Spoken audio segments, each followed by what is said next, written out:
ಹೇಳ್ತಾ ಇರ್ತಾರೆ, ಎಷ್ಟೊಂದು ಸಮಸ್ಯೆ ಇದೆ, ಏನೇ ಪೂಜೆ ಮಾಡ್ತಾ ಇದ್ರೂ ಕೂಡ ಏನೂ ಪ್ರಯೋಜನ ಆಗ್ತಾ ಇಲ್ಲ, ಅಡ ಇಟ್ಟಿರೋ ಒಡವೆನೂ ಕೂಡ ಬಿಡಿಸೋದಕ್ಕಾಗ್ತಾ ಇಲ್ಲ, ಮತ್ತು ಹಣದ ಸಮಸ್ಯೆ ಹೆಚ್ಚಾಗಿದೆ, ಬಿಸ್ನೆಸ್ ಇಂಪ್ರೂವ್ಮೆಂಟ್ ಆಗ್ತಾ ಇಲ್ಲ, ಈ ರೀತಿ ಎಲ್ಲ ಸಮಸ್ಯೆಗಳು ನಮಗೆ ತುಂಬಾ ಕಾಡ್ತಾ ಇದೆ ಅಂತ ಹೇಳ್ತಾ ಇರ್ತಾರೆ. ಹಾಗಾದರೆ ಇದಕ್ಕೆ ಪರಿಹಾರವನ್ನು ನಾವು ಯಾವ ರೀತಿ ಮಾಡ್ಕೋಬೇಕು? ಮನೆಯಲ್ಲಿ ಸರಳವಾಗಿ ಈ ಪರಿಹಾರಗಳನ್ನು ಮಾಡ್ಕೋಬೋದಾ, ಅಥವಾ ದೊಡ್ಡ ಮಟ್ಟದಲ್ಲೇ ನಾವು ಈ ಪರಿಹಾರವನ್ನು ಮಾಡ್ಕೋಬೇಕಾ? ಆದರೆ ಮನೆಯಲ್ಲಿ ಸರಳವಾಗಿ ಪರಿಹಾರ ಮಾಡ್ಕೊಳ್ಳೋದ್ರಿಂದ ನಮಗೆ ದೊಡ್ಡ ರೀತಿಯಲ್ಲಿ ನಮಗೆ ಪ್ರತಿಫಲ ಸಿಗುತ್ತೆ. ಹಾಗಾದರೆ ಆ ಪರಿಹಾರ ಯಾವ ರೀತಿ?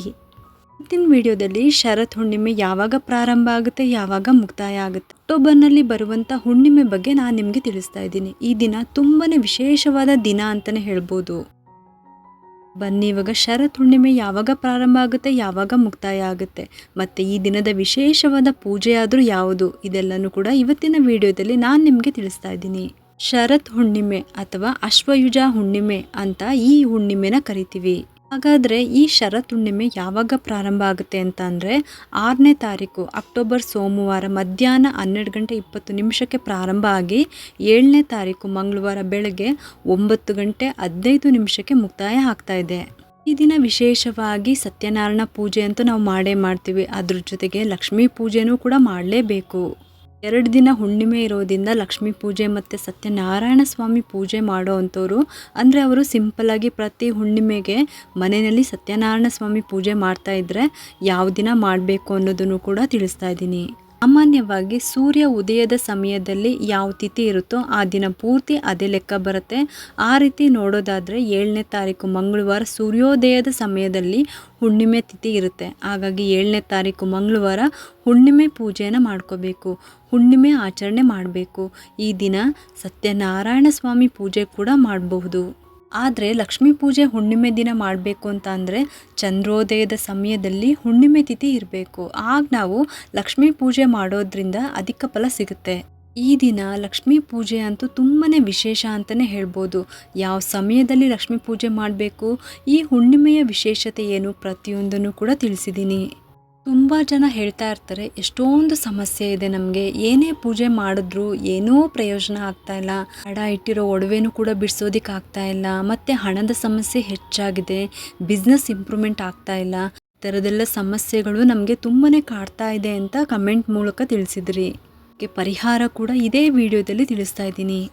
ಉತ್ತರ ಭಾರತದ ಕಡೆ ಈ ದಿನ ತುಂಬ ವಿಶೇಷವಾಗಿ ಕೋಜಾಗಾರ ಹುಣ್ಣಿಮೆ ಅಂತ ಆಚರಿಸ್ತಾರೆ. ಈ ದಿನದ ಲಕ್ಷ್ಮೀ ಪೂಜೆ ತುಂಬಾ ವಿಶೇಷವಾಗಿ ಮಾಡ್ತಾರೆ. ನಮ್ಮ ಕಡೆ ಎಲ್ಲ ಯಾವ ರೀತಿ ಶಿವರಾತ್ರಿ ಹಬ್ಬದ ದಿನ ಜಾಗರಣೆ ಇದ್ದು ಶಿವಪೂಜೆ ಮಾಡ್ತೀವೋ ಅದೇ ರೀತಿ ಈ ದಿನ ಜಾಗರಣೆ ಇದ್ದು ಲಕ್ಷ್ಮೀ ಪೂಜೆಯನ್ನು ಮಾಡ್ತಾರೆ. ಈ ಶರತ್ ಹುಣ್ಣಿಮೆ ದಿನ ಸಾಕ್ಷಾತ್ ಮಹಾಲಕ್ಷ್ಮಿ ಭೂಲೋಕಕ್ಕೆ ಬರ್ತಾರೆ ಸಂಚಾರ ಮಾಡೋದಕ್ಕೆ ಅಂತ. ಹಾಗಾಗಿ ಈ ದಿನ ಜಾಗರಣೆ ಇದ್ದು ಪೂಜೆ ಮಾಡೋದ್ರಿಂದ ಆ ಮಹಾಲಕ್ಷ್ಮಿ ನಮ್ಮ ಮನೆಗೆ ಬರ್ತಾರೆ, ಆಶೀರ್ವಾದ ಮಾಡ್ತಾರೆ ಅನ್ನೋವಂಥ ನಂಬಿಕೆ. ಅಲ್ಲದೆ ಮಹಾಲಕ್ಷ್ಮಿಯನ್ನು ಚಂದ್ರ ಸಹೋದರಿ ಹೇಮಮಯೇ ಅಂತಲೂ ನಾವು ಕೇಳಿದ್ದೀವಿ. ಅಂದರೆ ಚಂದ್ರನ ತಂಗಿ ಹೇಮಾವತಿ ಅನ್ನುವಂಥ ಹೆಸರು, ಈ ರೀತಿ ಕೂಡ ಕರಿತೀವಿ. ಹಾಗಾಗಿ ಆ ದಿನ ಲಕ್ಷ್ಮೀ ಪೂಜೆಗೆ ತುಂಬಾ ಮಹತ್ವವಾದ ದಿನ ಅಂತಲೇ ಹೇಳ್ಬೋದು. ಕೆಲವು ತಿಂಗಳ ಹಿಂದೆ ನಾನು ಹೇಳಿದ್ದೆ, ಪ್ರತಿ ಹುಣ್ಣಿಮೆ ದಿನ ರಾತ್ರಿ ಹೊಸ್ಲು ಹತ್ತಿರ ರಂಗೋಲಿ ಹಾಕಿಬಿಟ್ಟು ದೀಪ ಹಚ್ಚಬೇಕು ಅಂತ. ಈ ರೀತಿ ಮಾಡೋದ್ರಿಂದ ಒಂದು ಪಾಸಿಟಿವ್ ಶಕ್ತಿ ಅನ್ನೋದು ಮನೆಯ ಒಳಗಡೆ ಪ್ರವೇಶ ಮಾಡುತ್ತೆ ಅನ್ನೋ ಒಂದು ನಂಬಿಕೆ ಅಷ್ಟೇ. ಆದರೆ ನಮ್ಮ ಸಮಸ್ಯೆಗಳಿಗೆ ದೊಡ್ಡ ಮಟ್ಟದಲ್ಲೇ ಪರಿಹಾರ ಮಾಡ್ಕೋಬೇಕು ಅಂತ ಏನೂ ಇಲ್ಲ. ಕೆಲವು ಸಲ ಸಣ್ಣ ಸಣ್ಣ ಕೆಲಸಗಳನ್ನು ಮಾಡೋದ್ರಿಂದ, ಪರಿಹಾರಗಳನ್ನು ಮಾಡ್ಕೊಳ್ಳೋದ್ರಿಂದ ದೊಡ್ಡ ರೀತಿಯಲ್ಲೇ ನಮಗೆ ಪ್ರತಿಫಲ ಸಿಗುತ್ತೆ. ಇನ್ನು ಸತ್ಯನಾರಾಯಣ ಸ್ವಾಮಿ ಪೂಜೆಯನ್ನು ಮನೆಯಲ್ಲಿ ಸಿಂಪಲಾಗಿ ಮಾಡ್ತಾ ಇರೋವಂಥವ್ರು ಮಂಗಳವಾರ ಬೆಳಗ್ಗೆ ಮಾಡ್ಕೋಬೋದು. ಅದಕ್ಕೆ ಶುಭ ಮುಹೂರ್ತ ಅಂತ ಅಂದರೆ ಈ ದಿನದ ಬ್ರಾಹ್ಮಿ ಮುಹೂರ್ತ ಬೆಳಗ್ಗೆ 5:20 6 ಗಂಟೆ ತನಕ. ಇನ್ನು ಸತ್ಯನಾರಾಯಣ ಸ್ವಾಮಿ ಪೂಜೆ ಮಾಡೋ ಅಂಥವ್ರು ಅವ್ರಿಗೆ ಒಳ್ಳೆ ಶುಭ ಮುಹೂರ್ತ ಏನು ಅಂದರೆ ಬೆಳಗ್ಗೆ 6 ಗಂಟೆಯಿಂದ 9 ಗಂಟೆ ತನಕ ಒಳ್ಳೆ ಶುಭ ಮುಹೂರ್ತ ಇರುತ್ತೆ. ಈ ಸಮಯದಲ್ಲಿ ಮಾಡ್ಕೋಬೋದು. ಈ ಸಮಯದಲ್ಲೂ ಆಗಿಲ್ಲ ಅಂತ ಅಂದರೆ ಮಧ್ಯಾಹ್ನ 11:30 ಮಾಡ್ಕೋಬೋದು. ಮಧ್ಯಾಹ್ನದ ಅಭಿಜಿತ್ ಮುಹೂರ್ತ 11:50 12:40 ತನಕ ಇರುತ್ತೆ, ಅಂದರೆ ಮಧ್ಯಾಹ್ನದ ಸಮಯದಲ್ಲಿ. ಈ ಸಮಯದಲ್ಲೂ ಕೂಡ ಆಗಿಲ್ಲ ಅಂತ ಅಂದರೆ ಸಂಜೆ ಗೋಧೂಳಿ ಸಮಯ 5:30 7 ಗಂಟೆ ತನಕ ಇರುತ್ತೆ. ಈ ಸಮಯದಲ್ಲಿ ಬೇಕಾದರೆ ನೀವು ಮನೆಯಲ್ಲಿ ಸಿಂಪಲ್ಲಾಗಿ ಸತ್ಯನಾರಾಯಣ ಸ್ವಾಮಿ ಪೂಜೆ ಮಾಡೋರು ಮಾಡ್ಕೋಬೋದು. ಇನ್ನು ಪ್ರತಿ ಹುಣ್ಣಿಮೆಗೂ ರಾತ್ರಿ ಮಲಗೋ ಮುಂಚೆ ಹೊಸ್ಲ ಹತ್ತಿರ ರಂಗೋಲಿ ಹಾಕಿ 2 ಮಣ್ಣಿನ ದೀಪ ಅಥವಾ ಬೇರೆ ಯಾವ ದೀಪ ಆದರೂ ಪರವಾಗಿಲ್ಲ, ಆ ದೀಪನ ಹಚ್ಚಬೇಕು. ಇನ್ನು ಯಾರಾದರೂ ಮಾಡ್ತಾ ಇಲ್ಲ ಅಂತ ಅಂದರೆ ತಪ್ಪದೇ ಈ ಹುಣ್ಣಿಮೆ ದಿನದಿಂದ ಮಾಡಿ. ನೀವು ಇದನ್ನು ಸೋಮವಾರ ರಾತ್ರಿ ಮಾಡಬೇಕಾಗುತ್ತೆ, ಅಂದರೆ 6ನೇ ತಾರೀಕು ಸೋಮವಾರ ರಾತ್ರಿ ಮಾಡಬೇಕು. ತಪ್ಪದೇ ಮಾಡಿ ಈ ದಿನ ಲಕ್ಷ್ಮೀ ಪೂಜೆಗೆ ತುಂಬಾ ವಿಶೇಷವಾದಂತಹ ದಿನ ಅಂತಲೇ ಹೇಳ್ಬೋದು. ಈ ಚಿಕ್ಕ ಕೆಲಸ ಅಂತೂ ಕಷ್ಟ ಏನೂ ಇಲ್ಲ, ಎಲ್ಲರೂ ಕೂಡ ತಪ್ಪದೇ ಮಾಡ್ಕೋಬೋದು.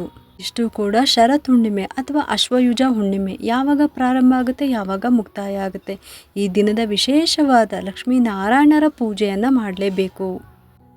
ನಿಮಗೆಲ್ಲರಿಗೂ ಈ ಒಂದು ವಿಡಿಯೋ ಇಷ್ಟ ಆಗಿದ್ದರೆ ಒಂದು ಲೈಕ್ ಮಾಡಿ, ಶೇರ್ ಮಾಡಿ ಮತ್ತು ಸಬ್ಸ್ಕ್ರೈಬ್ ಮಾಡಲು ಮರಿಬೇಡಿ.